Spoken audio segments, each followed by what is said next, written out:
authentic. Authenticity is one of your greatest attributes.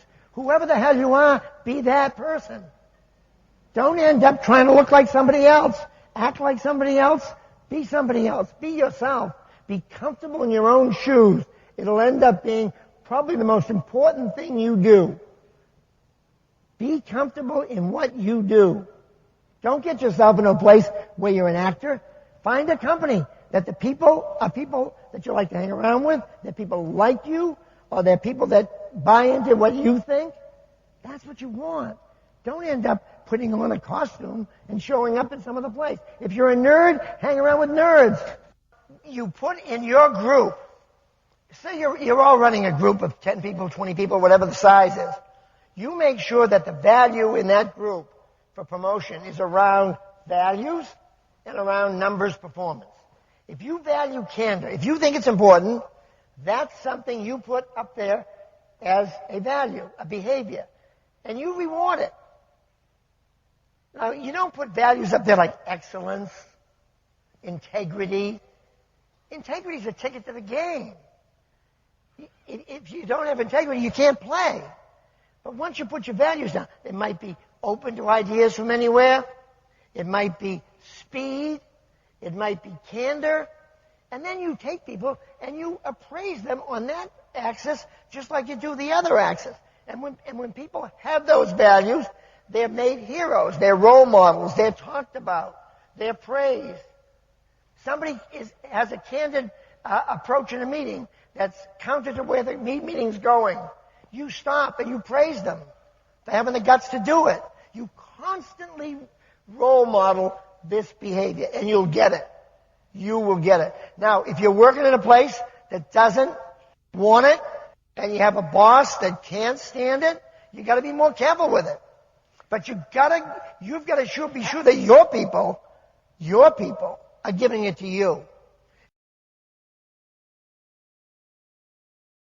I have a philosophy of really built on 4 pillars. You define a mission. Where are you going to go? And then you put together a set of behaviors for your employees. So mission and values, or mission and behaviors, defines where you're going to go and how you're going to get there. The how and the why. And then I have something called candor. Candor is something where you stop all the nonsense and tell everybody straight on what you're thinking, what you're doing. So you evaluate employees very straightforward. You give messages clearly without a lot of business jargon. You get the organization moving faster through candor. It's an organization that has to get used to it because there's no namby-pamby with words. You're given the message. And then thirdly, from candor comes differentiation. Differentiation is both hard and soft. For the hard, you differentiate your businesses and your products. Put money in this, take a look at this, but don't waste money on this. Get out of this, invest in this. Hard calls, not keeping the whole family together in businesses. And then you have differentiation with people, where you take care of your best to an extreme. You reward them. You give them great jobs. You pay them. But so you reward them in the soul as well as the wallet. You have a group in the middle, the 70%, any number you pick, but a middle group. A group that you want to show what they can do to get to the top. You train them. They're critically important to you. You need them on the team. And then you have the bottom 10, or the bottom whatever you decide it is, bottom group. And there you counsel people out. You tell them, look, we've looked at this for a long time. We've worked with you. You're better off elsewhere. The earlier you do that in a career for someone, the better off you are. 4 types of management. Have the results and have the behaviors. Those that don't have the results and don't have the values, get them out. Doesn't have the results but has the values. You give them another chance. Because you want people that have the stuff you have, the values that are so important to success. And you give them another chance. You give them 2 chances maybe. Change the environment for them. The 4th one was the one you brought up, the most difficult one in business. Everybody says, I hate to give up this person. they're doing so well. They're giving me the numbers. Let's give them another 3 months.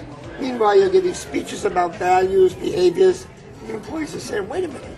He's saying that, but he's got this jerk. There's none of the behaviors or values we want.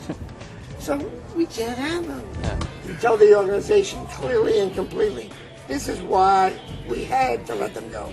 Because they didn't have the values. He had great results, was a good person, had integrity, but didn't want to play by the rules of this game, the winning rules of this company.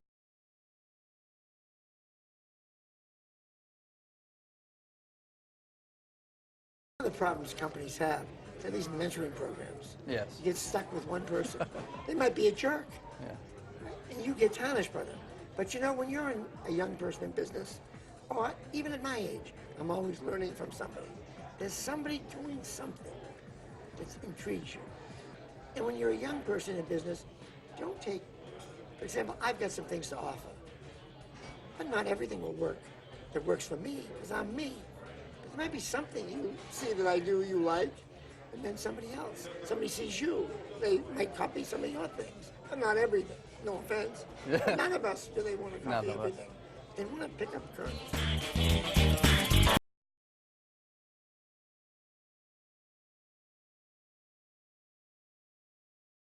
I think one of the most tough things when you're a leader and you build huge teams is to delegate and not try to do things directly yourself. You once said you spend, 70-80% of your time managing people instead of doing yourself directly and things. Transferring learning, yeah. Transferring learning. I mean, how the hell could I? Why would I be picking the color of an appliance?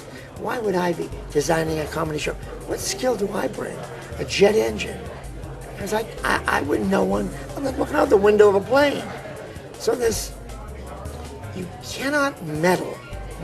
One of the problems the automotive industry has a lot is that people come up through the industry. So they work on fenders, then they work on bumpers, or they work on dashboards, and they know every element. So they're back telling people how they used to do it. Yeah. And what was your unique skill that made you so successful? Well, if I have one, yes, it's that I love to see others succeed. There's nothing I enjoy more than seeing people grow and achieve and dream and reach it. Like, I get such a kick out of all the successful CEOs we have out there. It's a thrill for me.